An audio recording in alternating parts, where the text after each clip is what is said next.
Bruce, we think of you as a two-sport man because of your prowess on the curling lanes, but you were an outstanding baseball player, particularly in your early days when you played with the Rosedales and then with St. Boniface. But what are your reflections on how you got started playing baseball?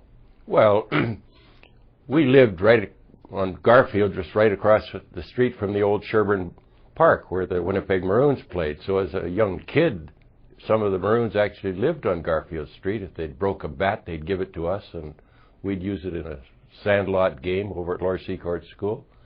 I recall I even helped sweep out the stadium for the first game of the year, much to the chagrin of my mother, because we were having dinner with Grandma over on Balmoral Street. So I got yanked out of there. But then, as I continued along, the Air Force used to practice at Sherburne Park, and I went over to watch them, and I even offered to catch batting practice for them. And Dad was always heavily involved in baseball as a kid. I tried to take after him in that, and became a catcher. And then the Rosedales were formed. And I played a couple of years juvenile with Rosedales, and then we moved up to junior, and then we're pretty successful. I think we were in the final every year in either the juvenile or the juniors. Sure. I think we won more than we lost by one out of 5.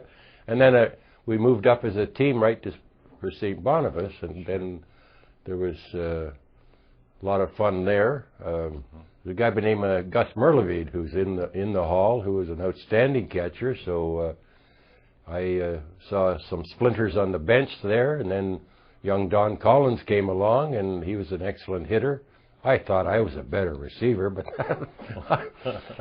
I might good catch, somewhat no hit, yeah. Well, not quite no hit, but yeah. I got some real good long foul balls. But I really, really thoroughly enjoyed baseball, and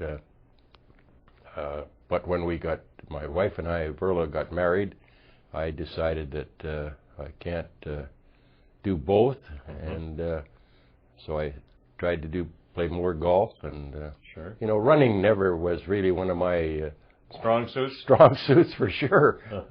So that I had it a long way to get to first base, but I also, I used to be told to play third base now and then when Freddie Dunsmore would come in to pitch, and so I had like to think I had some degree of versatility, and sure. Even played the outfield here and there. So that versatility probably came to the fore because of your background and your experience and so on. And I think the Rosedale dynasty, if we could refer to it in that way, is still paramount in the minds and the memories of a lot of us.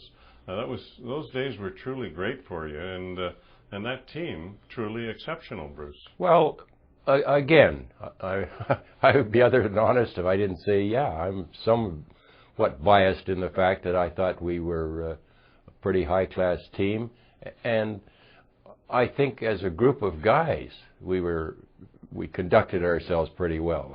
I don't remember too many Pier 6 brawls on a baseball diamond like you see now on television here and there.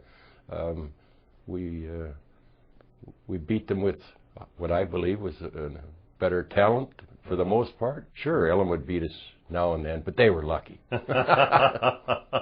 What about St. Boniface, the senior league, the Native Sons, also another extremely good team, essentially the nucleus coming from Rosedales, as you said. Yeah, we had the basic 1950 team that, because Rosedales folded after the 50 season in junior play, so most of us that were on that team went up to St. Boniface and played.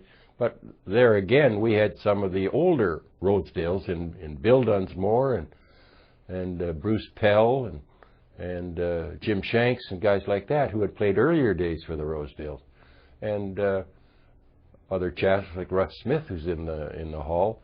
He came out and played with us as well. And again, I think we won in the 5 years I played. I think we won 3 of the 5, and I can't recall whether we lost in the finals both the other 2 years.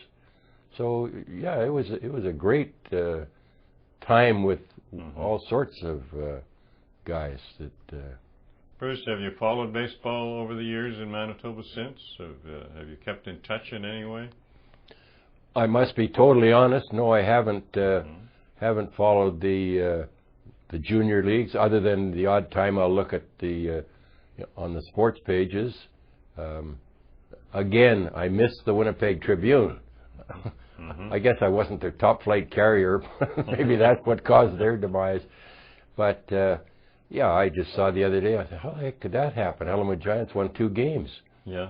Oh, a double header. So there's a bit of emptiness coming up in here. Sure. So now and then. You mentioned the Tribune. The Tribune-sponsored Junior All-Star game at Osborne Stadium was something special, too. It certainly was, and I got the chance to play in a couple of them, and I always remember the first one I played, they locked the doors. There was 5,000 people there. And 2 or 3 years later, my dad suggested that we go down to Chicago and watch some baseball, and there was 55,000. You know, I thought when they closed Osborne at 5, man, what a big crowd. Sure. But it was quite a difference. But Bruce, you wore a cap when you were curling that had New York Yankee initials on it. Was that the team that you favored as far as the major leagues were concerned over the years? Absolutely. I think the first sentence my dad taught me was, you curl at the Strathcona and you cheer for the Yankees. So that yes, I've always been a Yankee fan. And of course, Bill Dickey, he was not a bad catcher, was always my hero. And I may have run about the same speed as Dickey did. I have no recollection. I certainly didn't hit like he did. Bruce, does it feel good to be a member of the Manitoba Baseball Hall of Fame? Very much so, very much so. And there's times when I look around and see the names that are going in, I say, what the heck am I doing in this? Because there's an awful lot of real great talent in Manitoba, and I think there's a high-class number who are not in the hall. Gordie Simpson, who I played a lot with, Johnny Warren, Milt Swindlehurst, who I started playing in juvenile with. He went over to England to play hockey, so he didn't play as much, but he too was an exciting and real good baseball player. Now, again, I'm leaving out the Terry Sawchucks. I think he had a bit to do with hockey, didn't he? Yes. You know, Terry was one of the people we played against, and of course, Alec Kursiba, when the first year junior, he was an outstanding ball player. So I say, you're pretty lucky to get your picture up in there before they finally catch on to just where you really should be, which may be the garbage bin. Who knows? Some fine baseball reflections by Bruce Hudson, a member of the Manitoba Baseball Hall of Fame.